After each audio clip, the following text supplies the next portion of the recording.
இந்த வடை நார்மலான பருப்பு வடை மாதிரி கிடையாது. இதுக்குள்ள சீக்ரெட்டான ஹெல்தி இன்கிரீடியன்ட் ஒன்று ஒளிஞ்சிட்டு இருக்கு. இது பார்க்க மட்டும் கலர்ஃபுல்லாகவும் கிறிஸ்பியாகவும் இருக்காது, டேஸ்ட்டும் ரொம்ப நல்லா இருக்கும்.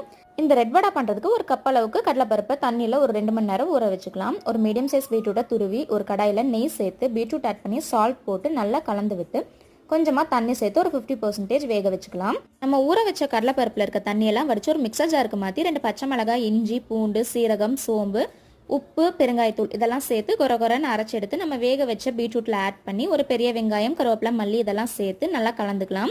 மாவு கொஞ்சம் இலக்கமாக இருந்தால் கொஞ்சம் கடலை மாவு, அரிசி மாவெல்லாம் சேர்த்து நல்லா பிசைஞ்சு எடுத்து வடை மாதிரி தட்டி வச்சுக்கலாம்.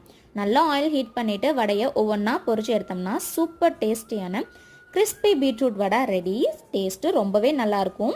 நான் எதுக்காக பீட்ரூட்டை ஃபஸ்ட்டே வேக வச்சேன்னா அப்போ தான் அதோட ரா ஸ்மெல்லாம் இல்லாமல் நம்ம பொரிச்சு எடுத்து சாப்பிடும்போது சூப்பராக இருக்கும். நல்லா ஹெல்த்தியாகவும் சாப்பிட்ணும், டேஸ்டியாகவும் இருக்கணும்னா கண்டிப்பாக இந்த வடை உங்களுக்கு பிடிக்கும். ட்ரை பண்ணி பாருங்கள்.